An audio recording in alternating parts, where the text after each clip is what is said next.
Hai, salam jumpa untuk kita semua. Bagaimana kabar kalian? Semoga selalu sehat dan dalam berkat Tuhan ya. Baik, untuk pertemuan kita pada hari ini, kita akan mempelajari mengenai cara mengendalikan emosi. Baik, supaya tidak memperpanjang, mari kita pelajari bersama bagaimana cara-cara mengenal emosi yang kita miliki selama ini. Tetap semangat ya. Pengertian emosi. Kata emosi biasanya kita sering dengar ya, bahwa ada yang marah, ada yang sedih, ada yang kecewa. Ya, banyak reaksi lah yang terjadi. Lalu sebenarnya emosi itu apa sih? Ya, pada dasarnya emosi adalah dorongan untuk bertindak. Reaksi terhadap rangsangan dari luar dan dalam diri individu.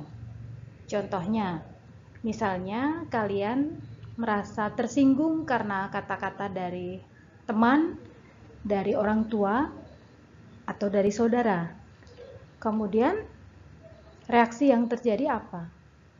Marah, meledak-ledak, kemudian memaki dengan kata-kata yang tidak sopan. Itu adalah reaksi dari dalam diri kalian karena rangsangan dari luar yang membuat kalian menjadi terletup menjadi emosi. Kalau emosi gembira, biasanya emosi gembira ini kita akan mendorong perubahan suasana hati seseorang, sehingga akan muncul dalam fisiologisnya tertawa, kemudian memberikan senyuman, kemudian semangat, ramah. Nah, itulah emosi gembira, emosi kebahagiaan. Kemudian, apa saja sebenarnya pengertian dari emosi itu? Kemudian kita melihat jenis-jenis emosi. Yang pertama, jenis emosi yang berkaitan dengan perasaan. Emosi yang berkaitan dengan perasaan, misalnya perasaan dingin, perasaan panas, hangat, sejuk, dan sebagainya. Munculnya emosi seperti ini biasanya lebih banyak dirasakan karena faktor dari fisik di luar dari individu. Misalnya cuaca panas, kemudian kondisi ruangan yang sejuk, yang dingin, kemudian suasana hati yang sedang berdamai karena cuaca di luar sedang panas, kemudian tersulut karena satu dan lain hal, kemudian menjadi panas dan marah. Itu emosi yang berkaitan dengan perasaan atau syaraf-syaraf jasmania. Yang kedua adalah emosi yang berkaitan dengan kondisi fisiologis, misalnya sedang sakit, meriang, kemudian pusing, atau bagi kalian yang cewek, sakit perut karena datang bulan. Di mana munculnya emosi seperti ini lebih banyak dirasakan karena faktor kesehatan. Yang ketiga adalah emosi yang berkaitan dengan kondisi fisiologis, misalnya perasaan cinta, rindu, sayang, benci, dan sebagainya. Di mana muncul emosi ini lebih banyak dirasakan karena faktor hubungan dengan orang lain. Karena sudah lama kalian tidak bertemu dengan teman satu dengan yang lain, maka kalian menjadi kangen, menjadi rindu. Kemudian kalian bisa janjian dengan teman, yuk kita jalan kemana yuk, atau kita pergi kemana. Sehingga perasaan kangen kalian bisa terobati. Kemudian yang berikutnya adalah kita melihat dari macam-macam emosi. Nah, di sini banyak sekali ya, bukan hanya 1, 2, tetapi bisa lebih dari itu. Di mana perbedaan rangsangan yang diterima oleh indera memberikan pengaruh terhadap perasaan seseorang. Kita akan melihat ada macam-macam emosi. Yang pertama, emosi marah. Siapa kira-kira dari kalian yang belum pernah marah? Ada? Coba tunjuk tangan. Ya, Pasti semua sudah pernah merasakan marah ya. Emosi marah di sini dikatakan bahwa seseorang yang marah terhadap orang lain biasanya disebabkan ia menganggap bahwa orang itu bersalah terhadap dirinya.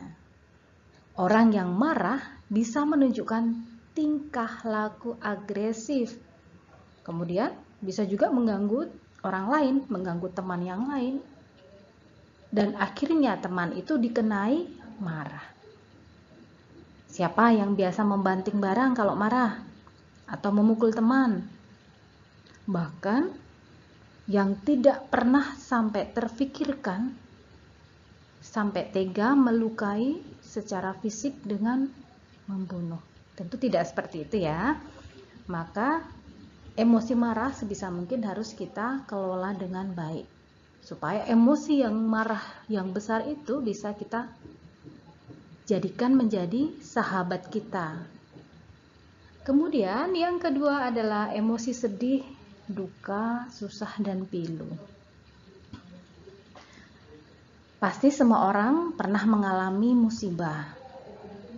Pernah ditinggal oleh orang tua, ditinggal oleh saudara, atau bahkan kalian ditinggal oleh teman dekat kalian sendiri. Sehingga perasaan yang muncul dalam hati kalian adalah perasaan sedih. Hal ini bisa juga membuat akhirnya menjadi menangis. Yang ketiga adalah emosi iri. Ya, kalian siapa yang sering merasa iri dengan satu dengan yang lain? Nah, kalian perlu ingat bahwa orang yang sering membandingkan keadaan dirinya dengan orang lain, jika dirinya lebih rendah atau kurang dari orang yang dibandingkan, maka akan timbul rasa iri. Di mana emosi iri ini biasanya dapat dikendalikan dan diekspresikan secara positif. Harusnya seperti itu. Bukan kemudian sebatas saya iri dengan teman, iri dengan adik, dengan kakak, kemudian kalian melampiaskannya dengan dendam. Kemudian saat adik atau kakak meminta maaf pada kalian, kalian merasa tidak mau karena kalian merasa tersaingi. Nah, kemudian yang berikutnya adalah emosi marah. Ekspresi dari rasa takut dapat berupa lari menjauh dari objek penyebab takut. Rasa takut menyebabkan seseorang menghindari objek penyebab takut. Apa ini maksudnya? Kalau kalian takut untuk menghadapi ulangan, menghadapi ujian atau pritas dari Bapak Ibu guru, kemudian ada yang takut tidak mau mengikuti ulangan, kemudian yang terjadi apa? Tidak ikut ulangan, tidak mau menghubungi Bapak Ibu guru, tidak mau memberi orang tua. Karena apa? Materi yang dia pahami ternyata belum bisa dipahami dengan baik, sehingga dia takut, sembunyi, melarikan diri. Nah, hal seperti ini sebenarnya bisa diselesaikan kalau kalian berbicara dengan guru yang bersangkutan. Sampaikan, komunikasikanlah, supaya kalian tidak menjadi takut lagi, tetapi kalian menjadi lebih terbuka. Pak, Bu, saya tidak bisa materi ini. Apakah saya bisa minta tolong untuk dijelaskan kembali? Komunikasikanlah dengan guru-guru yang bersangkutan, supaya rasa takut itu menjadi sahabat kita dan kita bisa mengatasinya dengan lebih baik. Yang berikutnya adalah emosi cinta. Contoh dari ekspresi cinta adalah apa? Kalian sekarang ini masa-masa remaja, di mana sudah mulai lirik kanan, lirik kiri, cowok yang ganteng itu yang mana, cewek yang cantik itu yang mana. Kemudian ada yang jadian di sekolah, ada yang jadian di luar.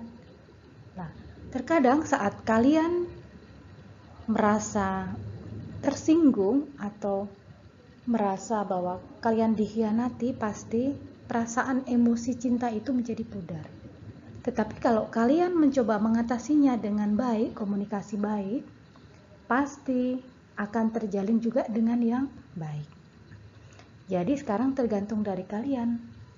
Apakah kalian akan terus memunculkan rasa yang tidak baik, yang negatif, atau menguatkan rasa kasih sayang dan cinta dalam diri kalian pada diri kalian sendiri maupun pada orang tua dan sesama kalian. Lalu bagaimana cara mengendalikan emosi?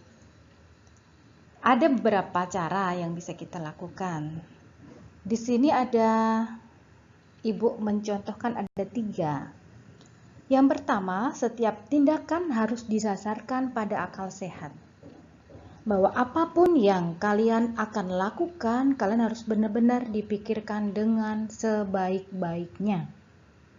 Kalian bisa melihat sisi positifnya apa, kalau saya melakukan ini, sisi negatifnya apa. Harus benar-benar dipertimbangkan dengan matang. Kalau kalian masih ragu, bisa tanya pada orang tua, bisa tanya pada guru, BK, atau pada bapak ibu guru yang lain yang kalian merasa nyaman terbuka pada permasalahan diri kalian. Segala sesuatu masalah harus diselesaikan dengan akal sehat. Jadi jangan dengan emosi, kemudian kalian menjadi lari dari masalah. Yang kedua adalah berpikir tenang akibat negatif yang mungkin terjadi. Sama ya, seperti yang Ibu tadi sudah sampaikan. Kalau kalian pikirannya tenang, hati kalian tenang, kalian mencoba untuk tenangkan diri dulu sebelum kalian memutuskan sesuatu hal. Karena saat kalian memutuskan sesuatu hal dengan emosi, pasti hasilnya pun juga tidak akan baik. Tetapi kalau kalian memutuskan segala sesuatu dengan tenang, dengan pikiran yang matang, pasti saat keputusan yang kalian ambil akan menjadi baik. Jadi perlu dipertimbangkan, perlu dilihat menjadi lebih dalam lagi. Yang ketiga, berusahalah untuk memaafkan kesalahan orang lain. Ini yang tidak gampang ya. Lalu bagaimana caranya? Kita harus berbesar hati untuk menerima kesalahan orang lain dan berani untuk mengampuni orang lain. Biarpun itu tidak gampang. Tetapi bila kita mempunyai iman pada Tuhan, maka kita juga akan gampang atau lebih mudah mengampuni. Ya Tuhan, ampunilah teman saya karena dia sudah bersalah pada saya. Hal itulah yang membuat kalian akan menjadi lebih tenang, lebih berpikir yang baik. Ya. Begitu. Bagi kalian yang merasa ada masalah, ada sesuatu, kalian bisa curhat pada ibu guru. Kalian nanti bisa menghubungi ibu secara pribadi, sehingga masalah-masalah yang kalian alami bisa terselesaikan dengan baik.